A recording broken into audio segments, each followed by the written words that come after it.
ह्या नवव्या अध्यायामध्ये राजविद्या राजगुह्य योग, ह्या अध्यायामध्ये भगवंत अर्जुनाला प्रत्येक गोष्ट समजून सांगतो, पटवून सांगतो. पटवून सांगण्याचं कारण काय? कारण एकच की कितीही केलं तरी माणसाला कळत नाही भगवंताने काय लिहून ठेवलेली गीता. अर्जुन म्हणजे तुम्ही आम्ही, बरं का. अर्जुन म्हणजे कोण? तुम्ही आम्ही सगळे अर्जुनच आहोत. आपल्यासाठी गीता आहे. अर्जुनाचे व्याजे गीता प्रकाशली श्रीराजे, संसार एवढे थोर ओझे फेडिले जगाचे. अर्जुनाचे व्याजे, भगवंतानी अर्जुनाला धरून म्हणजे आपल्याला, अर्जुनाला मध्ये ठेवून निमित्त करून आपल्याला हे ज्ञान सांगितले. अर्जुनाचे व्याजे गीता प्रकाशली श्रीराजे, म्हणजे गीतेला प्रकाशित केली भगवंताने.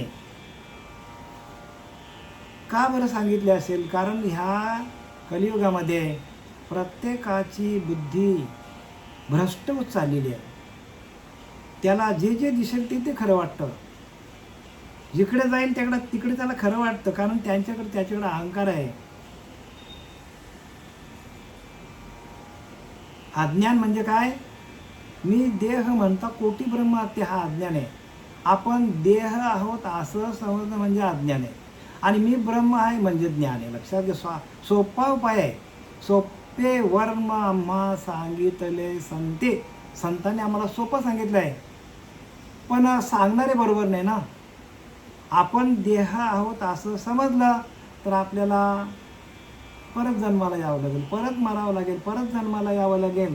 किती वेळा जन्म यावे, किती व्हावे, फजित होणार आहे.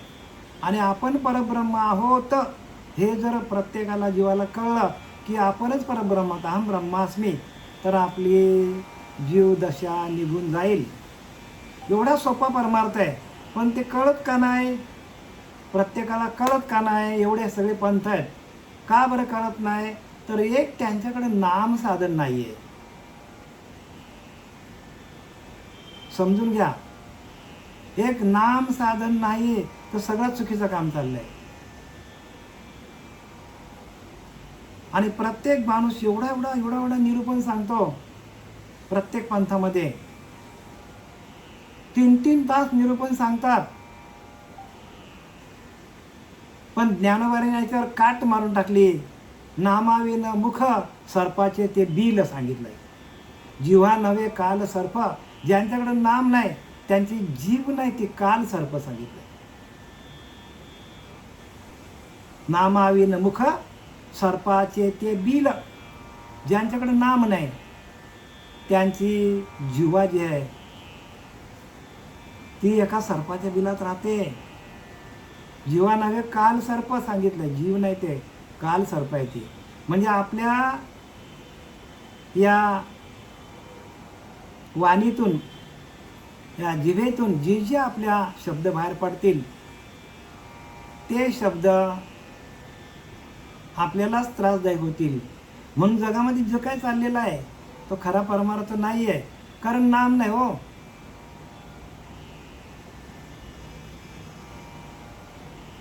जे आधी अनादी काळापासून आलेलं नाम आहे तेच पाहिजे आपल्याला, कारण ज्या नामातून संपूर्ण सृष्टीची निर्मिती झालेली आहे, संपूर्ण ब्रह्मांडाची निर्मिती, तुमची आमची निर्मिती पण त्यातूनच झालेली आहे. आणि ते नाम आपल्याकडे नसेल तर मग जीवा नव्हे काल सर्प हो. अनेक पंथामध्ये अनेक ठिकाणी 3-3 तास निरूपण दिलं जातं, पण काही फायदा होणार नाही. कारण आलेले अनुभव, नामातून आलेले अनुभव लोकांसमोर मांडायचे असतात. उगाच इकडच्या तिकडच्या भाकडकथा सांगून फायदा काय होणार नाही. लोक अजून बाजूला जातील, पण शेवटपर्यंत त्यांना हे आत्मज्ञान प्राप्त होणार नाही. आणि आता भगवंत सांगतो आपलं अज्ञान घालवण्यासाठी. भगवंत अर्जुनाच्या निमिषे गीता प्रकाशली श्रीराजे. बघा, आता भगवंत सांगतो गीता, आणि त्यातला 9व्या अध्यायामधील 18वा श्लोक आपला पूर्ण झालेला. 19व्या श्लोकामध्ये आपल्याला आता सुरुवात करायचं. 18व्या श्लोकामध्ये सांगितलं आहे की सगळीकडे मीच आहे. मीच का पांडवा या त्रिभुवनाचा बोलावा. सृष्टी क्षय प्रभवा. मूळ ते मी, म्हणजे मूळच मी आहे. सगळं काही माझ्यामध्ये येतो. सृष्टी निर्माण करणारा मी आहे. सृष्टीचा सांभाळ करणारा मीच आहे. आणि सृष्टी ज्या ठिकाणी येऊन थांबते ते शेवटचं स्थान मीच आहे. सगळं काय मीच आहे. भगवंतच सगळं आहे. पण हा भगवंत समजण्यासाठी संतांना शरण जावं लागेल. आणि ते संतच आपल्याला हे ज्ञान देऊ शकतात जे या देहामध्ये असतानाच मुक्त झालेले आहेत. तेच हे ज्ञान सांगू शकतात. देहीच विधेय होणे, बघा, देहामध्येच विधेय झालेले आहेत त्यांना संत म्हणतात. संत कोणाला म्हणतात? देहामध्ये असतानाच विदेही स्थितीला झालेले आहेत. देहामध्ये असतानाच परब्रह्म तत्वाशी एकरूप झालेले आहेत आणि त्यांना संत म्हणतात. हो, उगाचच आपलं काहीतरी सांगणार लोकांना, अगदी ह्या देवांची पूजा करा, त्या देवांची पूजा करा, आणि तुम्ही देव आहात हे कोण सांगतो का? आपणच परब्रह्म आहात हे सांगणारा सद्गुरू जोपर्यंत जीवनात येत नाही. आणि म्हणून सांगितले ते ज्ञान पैगाबरवे, जरी मनी आथे आणावे, तरी संता या भजावे सर्वस्वेशी. 4थ्या अध्यायामध्ये ज्ञानोबा सांगतात. ते ज्ञानाचा पुरवठा सांगतात. तेथे सेवा हा दारवंटा. तनु मनुजीवे चरणाशी लागावे सांगितलंय. तनाने मनाने संपूर्ण जीव ओतून त्यांच्या पायावर आपला जीव ओतावा संतांच्या, आणि त्यांच्याकडनं समजून घ्यावा की बाबा रे मी कोण, आपण कोण आहोत, आपण कोण, कशासाठी आलोय, काय करायला पाहिजे, जाणार कुठे, ह्या प्रश्नांची उत्तरं कोणीच देत नाही. आणि देतात ती वरच्या अंगाने देतात, अंतर्मुख होऊन देत नाही. अंतर्मुख झाल्यानंतर ह्या 4 प्रश्नांची उत्तरं खरी आहेत.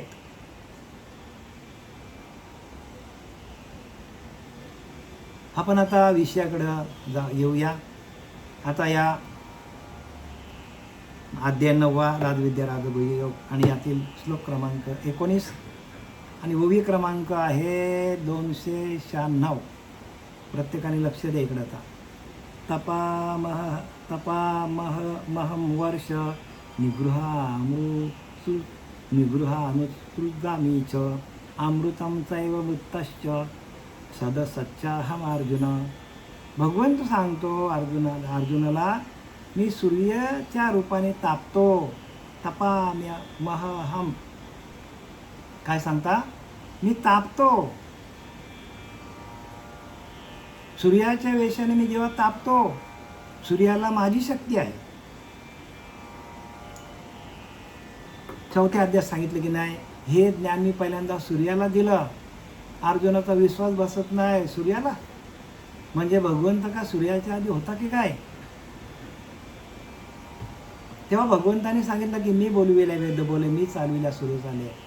सूर्य माझ्यासमोर काजव्यासारखे आहेत. सूर्या चंद्राला शक्ती माझी आहे, भगवंत सांगतो.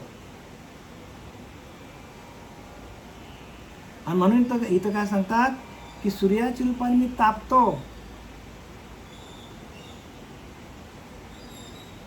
आणि काय करतो? आणि वर्षा जेव्हा पावसाळा येतो तेव्हा त्या पावसाळ्यात काय करतो? मी पाऊस पण पाडतो. मी पाऊस पाडतो. मीच वृष्टी पाऊस पाडतो बघा. आणि तो पण ठराविक महिन्यातच बरं का. आपल्याला माहिती आहे आपल्याकडे जून ते जुलै, ऑगस्ट, सप्टेंबरपर्यंत आपल्याकडे पाऊस असतो. म्हणजे आपला पावसाचा सीझन काय? जून ते सप्टेंबर. हो, त्याच वेळेला पाऊस पडतो. भगवंत म्हणतो, म्हणजे भगवंताची शक्ती किती आहे बघा. त्याच वेळेला पाऊस पडतो आणि त्याच्यानंतर हिवाळा आणतो आणि त्याच्यानंतर उन्हाळा पण आणतो. म्हणजे 3 ऋतू भगवंत म्हणतो मीच चालवतो. मग आता मला सांगा, मंदिरातला देव चालवतो का? हे तीर्थातला देव हे चालवतो का? कोण चालवत आहे? चाले हे शरीर कोणाची असत्य कोण बोलवितो हरिविना. म्हणून ऐकवी देखवी एक नारायण, तयाचे भजन चुकू नका. भजन जर चुकवलं नाही, भजन केलं सातत्याने, तरच हे कळेल आपल्याला भगवंत कसा आहे, व्यापक आहे. भगवंत मर्यादित नाही, व्यापक आहे. आणि त्या व्यापकतेला जाणं म्हणजे भक्ती आहे. म्हणजे भक्ती, बरं का, म्हणजे भक्ती. व्यापकतेला जाणं म्हणजे भक्ती आहे.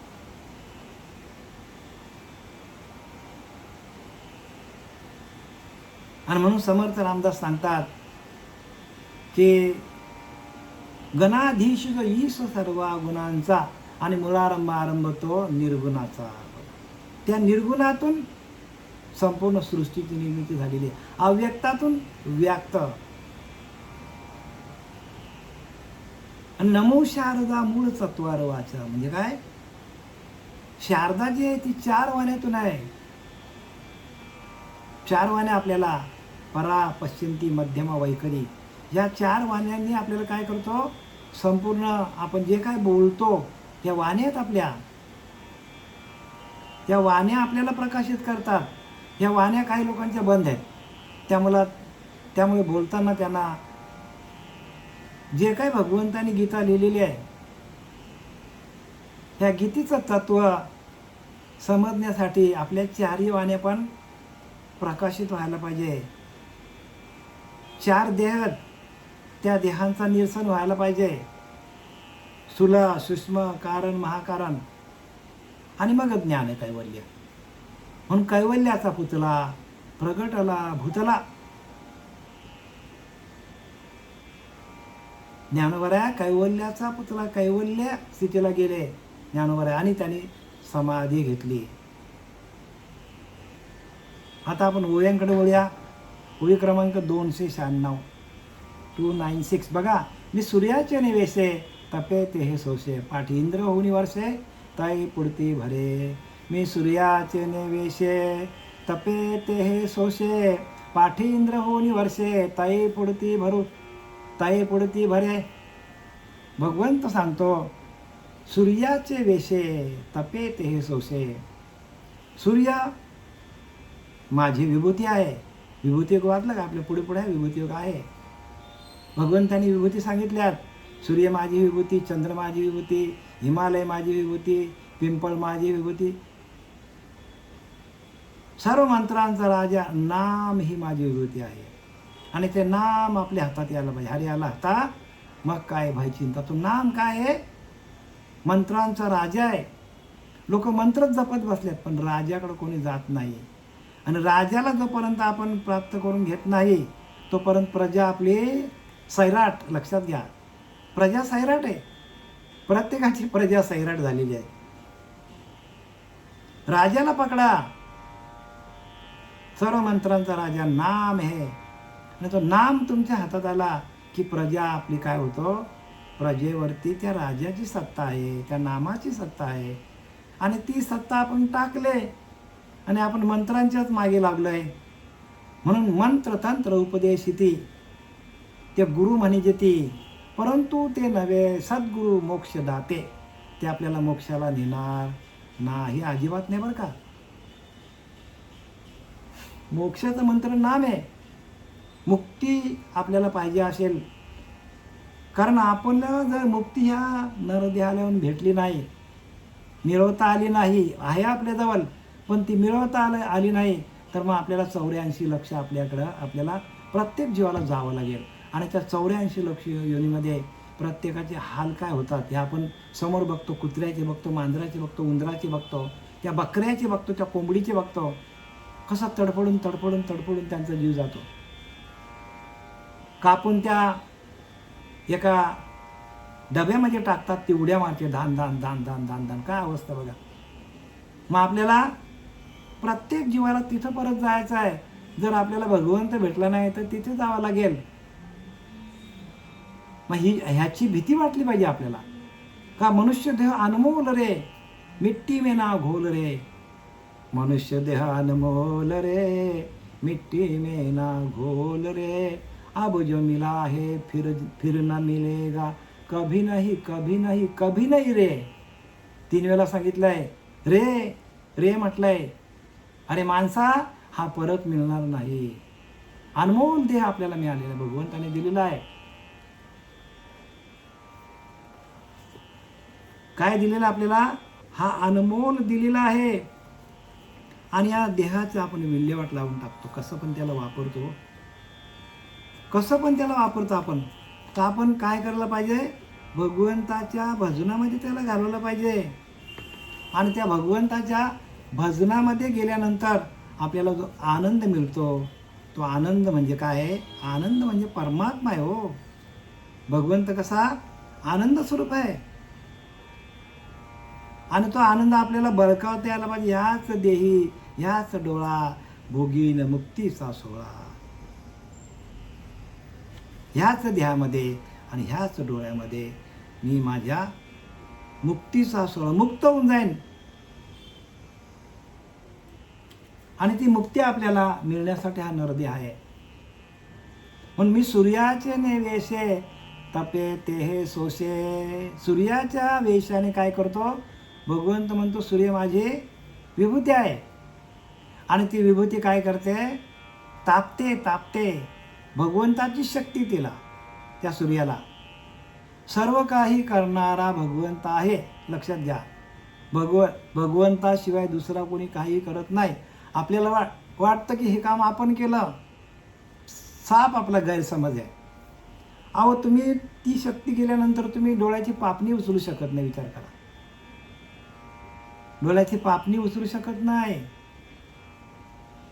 त्या डेड बॉडीवर माश्या बसलेल्या आहेत, नाकामध्ये माश्या असतात, माश्या जातात, त्या पण आपण हुसकू शकत नाही. विचार करा. म्हणजे सर्व चालवणारी शक्ती भगवंताची आहे. आणि आपण त्या शक्तीला विसरलोय. आणि शक्ती ती विसरल्यामुळे भक्ती चुकली आपली.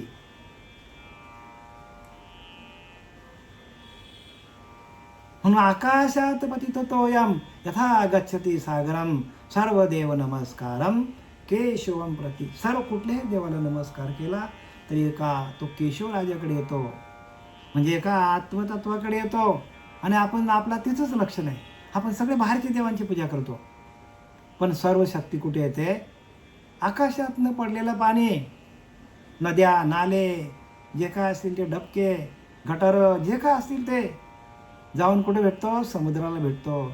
तसं तुम्ही कोणत्याही देवाला नमस्कार केला तरी केशवम प्रति गच्छति, एका अंतरीच्या अंतरात्म्यालाच येऊन भेटतो. पण आपला तिथं लक्ष नाही. आणि तो लक्ष यावा म्हणून शास्त्र आहेत.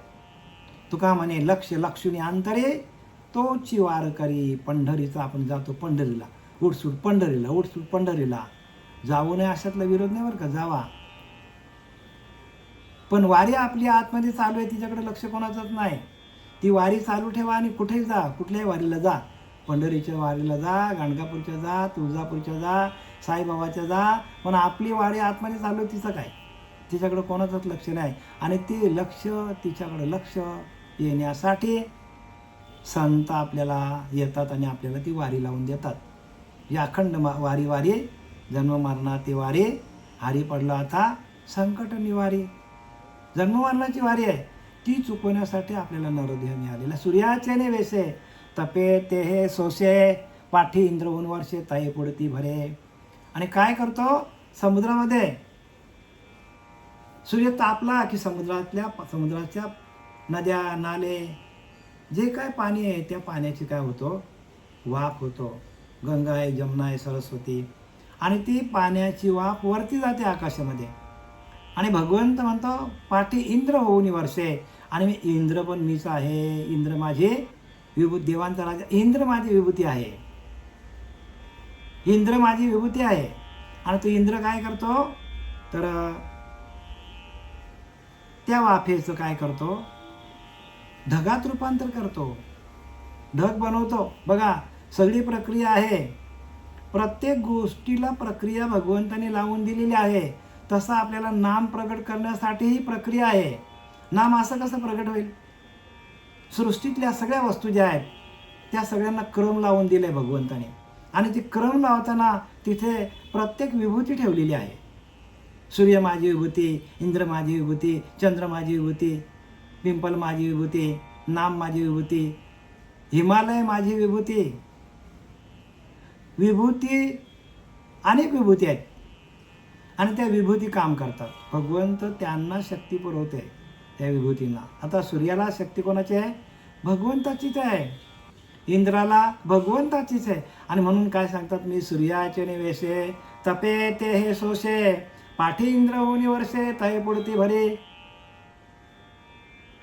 वाफ होते पाण्याची आणि ते ढगात रूपांतर होतो.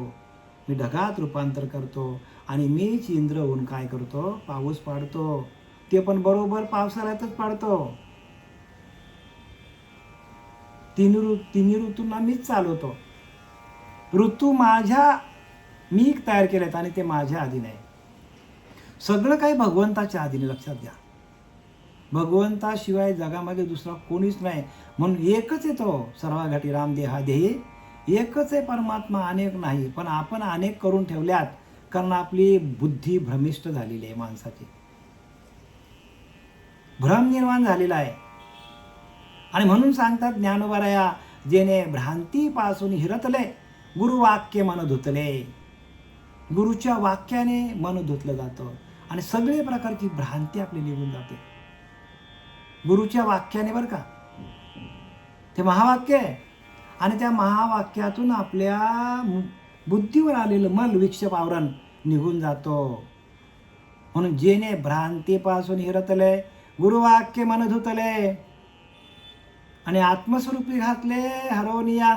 आणि एका आत्मतत्वाकडे आणतात गुरु. काय करतात, आपल्या मनावर आलेला मळ विक्षेप आवरण बाजूला झालं की आपणच परब्रह्म आहोत. लांब कुठे जायची गरज नाही. पण ते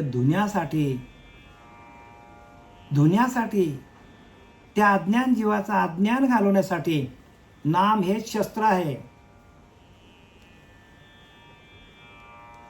आणि ते शस्त्र आपल्याला चालवता यायला पाहिजे.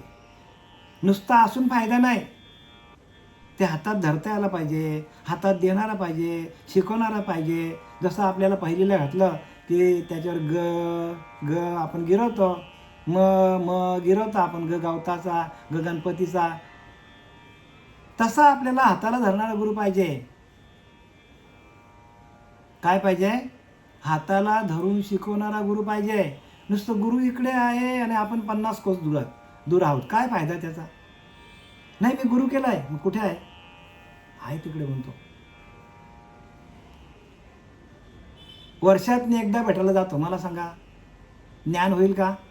अहो, एवढं शास्त्र लिहिलं आहे ज्ञानोबारांनी. कशासाठी लिहिलं आहे? शास्त्राप्रमाणे चाला. गुरुप्रचिती, आत्मप्रचिती आणि शास्त्रप्रचिती ह्या तिन्ही एकवटल्या जेथे, हे तिन्ही एकवटायला पाहिजे. गुरुने काय सांगितलंय ते आणि गुरुने सांगितल्यानंतर आपल्याला अनुभव आले ते आणि शास्त्रामध्ये लिहिले तिन्ही काय करायला पाहिजे. हा ट्रायंगल आहे, हा काय करायला पाहिजे. हे तिन्ही एकवटले जेथे ते शब्द ब्रह्म कवलले. बघा, तिन्ही आपल्याला एकवटून तिन्ही गोष्टींचा आपल्याला अनुभव यायला पाहिजे. शास्त्रामध्ये काय सांगितलंय त्याची आपल्याला अनुभूती, आणि त्याची अनुभूती आपल्याला आलेली आहे तर ते गुरुने दिलंय. मग आपल्याला गुरुने दिलंय ते शास्त्रामध्ये कुठे दिसत नाही. गुरुने दिलंय त्याचा अनुभव येत नाही. फायदा काय? काही फायदा होणार नाही. तसाच्या तसा आधी तसंच्या तसं आपल्याला अनुभूती येते. जी कृतायुगामध्ये अनुभूती आलेली आहे लोकांना तीच आता येते. कारण सामर्थ्य तेवढंच आहे. सामर्थ्य आहे चळवळीचे, जो करील तयाचे, परंतु तेथे भगवंताचे अधिष्ठान पाहिजे. हो, अधिष्ठान पाहिजे. अधिष्ठान लावून आपल्याला श्रीपाद बाबा, रामदास बाबा, नारायण बाबा, नाना बाबा, पांडुरंग, दिवेकर बाबा यांनी आपल्याला अधिष्ठान लावून पूजा दिली. अधिष्ठान म्हणजे आपला अंतरीचा अंतरात्मा, आणि त्याची आपल्याला उपासना दिली, त्याची आपल्याला पूजा करायला सांगितलेली आहे, त्याचं आपल्याला ध्यान करायला सांगितले, त्याच्याशी तद्रूप होऊन आपल्याला ध्यान करायला सांगितले. तोच आपला देव आहे. तेने विन कार्य न चले, पडिले पर्ण तेही नाहले तेने विन. तो अंतरात्मा सकळांचा, देव दानव मानवांचा, चत्वार खानी चत्वार वाणींचा प्रवर्तकू. तो एकलाच सर्वा घटी, करी भिन्न भिन्न राहटी. सकल सृष्टीच्या गोष्टी किती म्हणून सांगाव्या, ऐसा जो गुप्ती ईश्वर, त्याशी म्हणावे ईश्वर. बघा, सकळ निचराचर जयाचे चालती. गुप्त आहे, गुप्तेश्वर, तो गुप्त आहे. ईश्वर कसा आहे, गुप्त आहे. आणि संपूर्ण चराचर त्याच्या शक्तीने चालतो. ऐसा जो गुप्तेश्वर, त्याशी म्हणावे ईश्वर, त्याला ईश्वर म्हणावं. सकळ आणि चराचर जयाचे चालती. चर आणि आचर जे काय दिसतं सगळा, ते सगळा तोच चालवणार आहे. तो एकलाच सर्वा घटी, करी भिन्न भिन्न रहाटी. तो एकलाच आहे. कुत्र्यामध्ये कुत्र्यासारखा, मांजरामध्ये मांजरासारखा, उंदरामध्ये उंदरासारखा, इंद्रामध्ये इंद्रासारखा, अगदी चिलटापासून ते इंद्रापर्यंत, ब्रह्मदेवापर्यंत एकच तत्व भरलेला आहे. आणि तो परमात्मा आहे. परमात्मा कसा आहे, तत्वरूपाने आहे.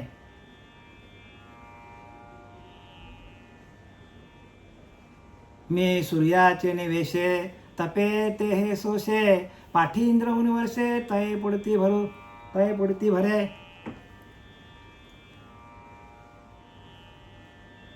काय करतो भगवंत,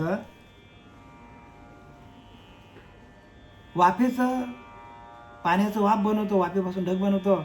आणि ढग जे एकत्र जमतात आणि त्या ढगांचं बरोबर त्या ढगांना चालन लावून, बरोबर तेवढीच चालन लावून सगळीकडं बारीक बारीक बारीक बारीक आपल्या काय करतो, सृष्टीवर म्हणजे आपल्या मृत्यू लोकांमध्ये पाठवतो. बघा, पाणी काय करतो, पाणी आपल्याला जेवढा पाहिजे तेवढाच देतो, की प्रत्येक जीवाची खबरदारी घेतो.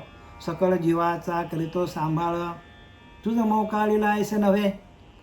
सृष्टीतल्या प्रत्येक जीवाचा सांभाळ करण्यासाठी तो काय करतो, चालन लावतो, बरोबर तेवढीच चालन लावतो.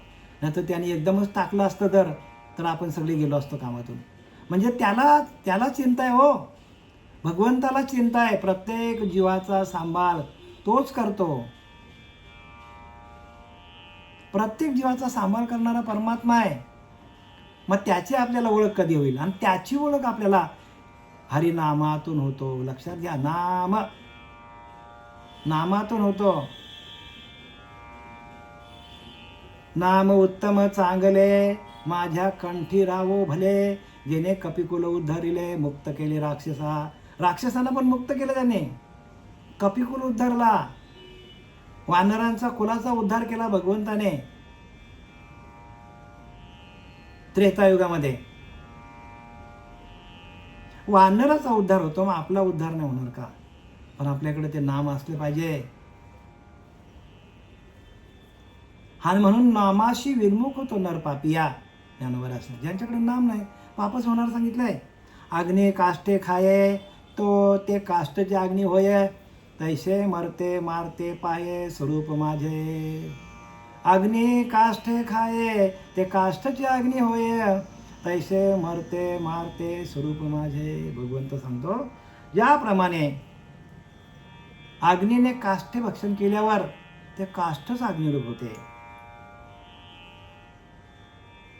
अग्नी काय करते, अग्नीमध्ये आपण काष्ट टाकलं, लाकूड टाकलं, तर त्या लाकडाला अग्नीचं रूप तयार होतो. अग्नीचं रूप, अग्नीचा आकार तयार होतो त्याला. काष्टची अग्नी होय, म्हणजे लाकूड पण काय होतो, अग्नी स्वरूपच होतो.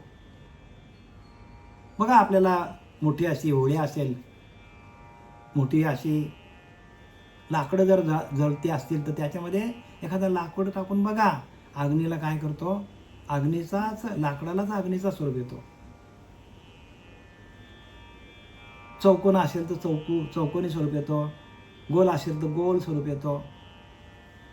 तैसे मरते मारते पाहे स्वरूप माझे. म्हणजे भगवंत म्हणतो, मरणारा पण मीच आहे ना मारणारा पण मीच आहे. बघा, मारणारा पण मीच आहे, एखाद्या जीवाला घेऊन जाणारा पण मीच आहे. मिया निमालिया साता, काल ग्रासी तसे भूता. बघा,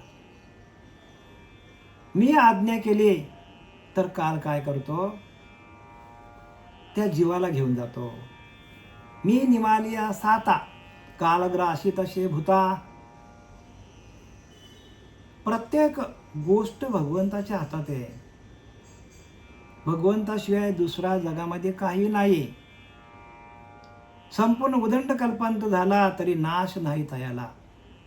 अगदी संपूर्ण सृष्टीचा लय झाला, अगदी तिन्ही लोकांचा लय झाला, तरी भगवंताचा नाश कधीच होत नाही.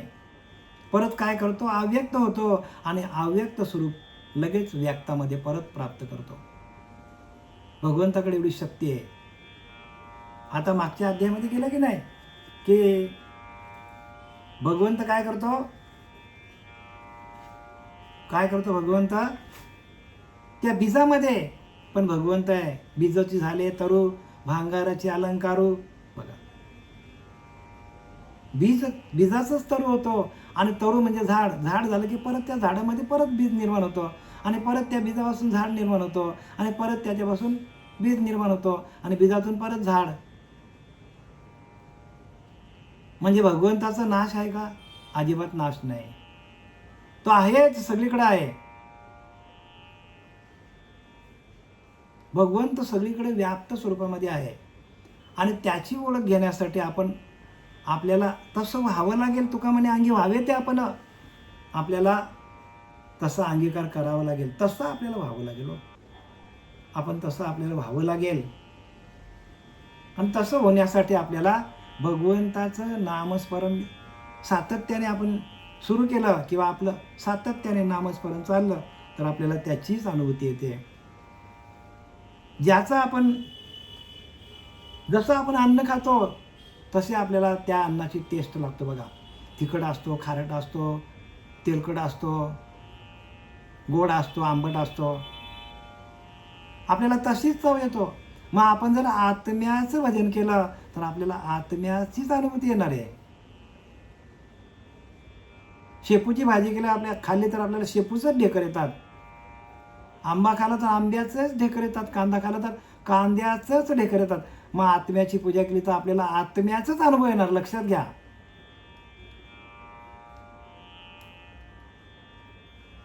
आत्म्याची पूजा करा. आत्मा हाच आपला ईश्वर आहे. अग्नी काष्ट खाये ते काष्टची अग्नी होय, तैसे मरते मारते स्वरूप माझे. भगवंत म्हणतो मारणारा पण मीच आहे आणि मरणारा पण मीच आहे.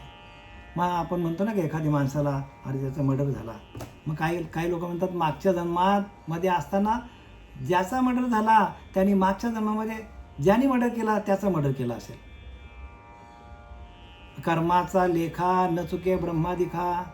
केले कर्म झाले तेची भोगा आले आणि उपजले मेले ऐसे किती. जे कर्म आपण करू त्याच कर्माचा परतफेड आपल्याला करावा लागेल. कर्माचा सिद्धांत असा आहे की जे आपण करू तेच आपल्याला परत काय होणार आहे? भोगण्यासाठी परत यावं लागेल, जन्म घ्यावा लागेल. जन्म घेणे लागे वासनेच्या अंगे. बघा, जन्म घेणे लागे वासनेच्या पोटी. वासनेपोटी जन्म घ्यावा लागतो माणसाला.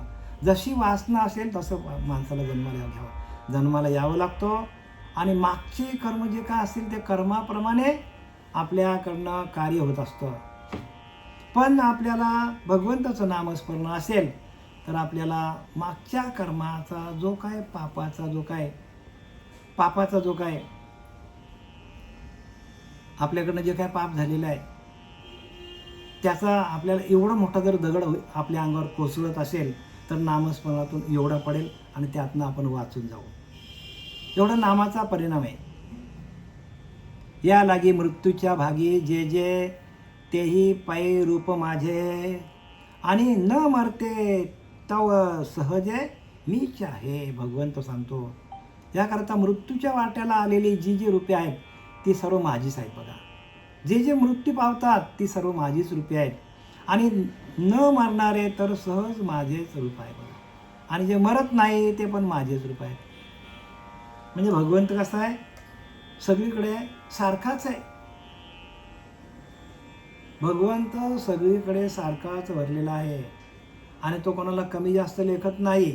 पण ज्याच्या त्याच्या कर्माप्रमाणे ज्याला त्याला जन्म मिळतो आणि ज्याच्या त्याच्या कर्माप्रमाणे ज्याला त्याला मृत्यूच्या दारात जावं लागतो.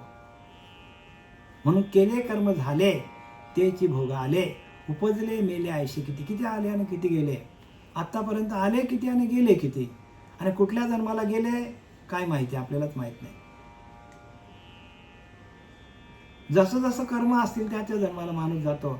आणि जर एखाद्या साधकाने जर अखंड भगवंताचं चिंतन केलं, भगवंताचं चिंतन केलं ह्या नरदेहामध्ये असताना, तर त्याला भगवंताकडे जाता येतो. अखंड चिंतन भगवंताचं केलं आपण तर आपल्याला भगवंतापर्यंत जाता येतो. आणि अंतकाली आपली जर वासना आली कुठली, तर त्या वासनेच्या जन्माला आपल्याला जावं लागतो. म्हणून 8व्या अध्यायामध्ये अक्षर ब्रह्मामध्ये सांगितलं आहे की मनुष्य कधीही मरत नाही, म्हणजे जीव कधी पण मरत नाही. मग त्याला आपल्या कर्माप्रमाणे परत जन्म मिळतो. तेवी जितेने अवसरे आवडवणी जिवे बुरे, मरणाचे निमेरे फार हो लागे, आणि मरणी जाय जे आठवे तो तेची गती ते पावे. म्हणून अर्जुना सदा स्मरावे मातेची तुवा. म्हणून अर्जुना तू सातत्याने माझं स्मरण कर. आपल्याला काय केलंय, सावध केलंय ज्ञानोबाराने. सातत्याने भगवंताचं चिंतन कर. तू संसाराचं चिंतन सोडून दे. संसार काय कर, त्या भगवंताला ढकलून दे आणि तू भगवंताचा हो. तू भगवंताचा कसा व्हायचा, भगवंताच्या नामातूनच भगवंताचा होता येतो. भगवंताच्या, कारण आवडे देवाशी तो ऐका प्रकार, नामाचा उच्चार रात्रंदिवस जर भगवंताचं नामाचं चिंतन केलं प्रत्येक साधकाने, प्रत्येक जीवाने, तर तो भगवंताचा होतो. स्पष्टपणे लिहिलंय बरं का. ह्याच्यामध्ये तिळमात्र शंका घ्यायची गरज नाही. या लागी मृत्यूच्या भागी जे जे तेही पै रूप माझे. मृत्यूला जे जातात ते पण माझंच रूप आहे. आणि न मरते तव सहजे नीचे आहे. मारते स्वरूप माझे. मरणारा पण मीच आहे आणि मारणारा पण मीच आहे. मग एखादा माणूस मेला, त्याला जन्माला घालायचं कोणाच्या हातात आहे, आपल्या हातात आहे नाही, भगवंताच्या हातात आहे. पण एक लक्षात ठेवा, पण कर्म जे आहे ना, कर्माचा लेखा न चुके ब्रह्मादिका. कर्माप्रमाणे त्याला जन्म आहे. मग आपण जर भगवंताचं नामस्मरण सातत्याने केलं आणि भगवंताचं नामस्मरण घेणं हेच आपलं कर्म असेल, तर आपल्याला जन्म मरणाचा फेरा ताबडतोब चुकवता येतो. ताबडतोब घेतल्या तिथे.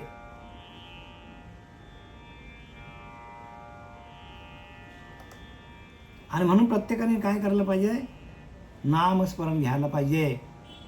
आता बहुबोलानं सांगावे ते एकी हेला घे पा आघवे, तरी सतही जाणावे मीची पैगा.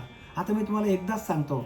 आता ही केली कटकट जी काय केली ती मी आता माझी थांबवतो, भगवंत म्हणतो. आता तुम्हाला सगळं एकदाच सांगून टाकतो. आता बहुबोलेने सांगावे.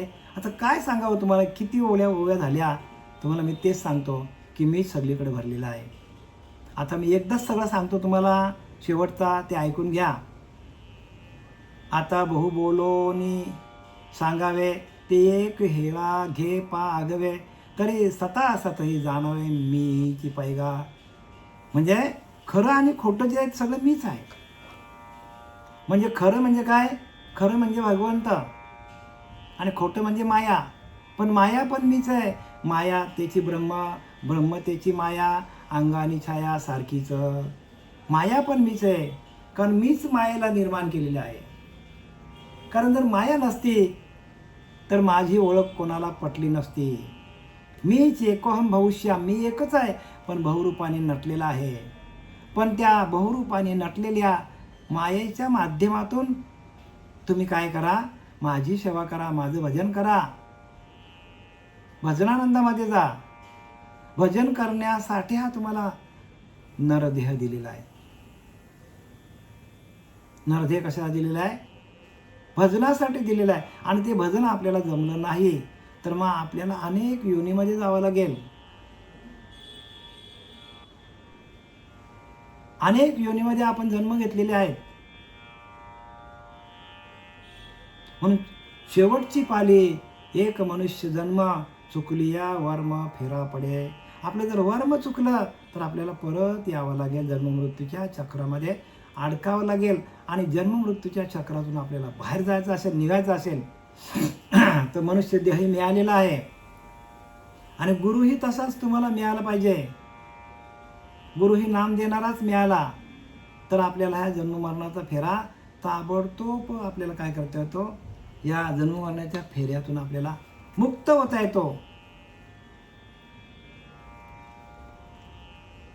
बघा इथं लिहिलं, सर्व जन्मांच्या शेवटी हा मनुष्य जन्म पावे पाठी, या उपरी किरीटी म्या रचिले नाही. बघा, सर्व जन्मांच्या शेवटी हा मनुष्य देव पावे पाठी, या उपरी उत्तम किरीटी म्या रचिले नाही. येण्याचे जन्म माझं ओळखावे, येथेची आपणा ते उद्धारावे, आणि येथेची जोडावे नरक यातनेसी. येण्याचे जन्म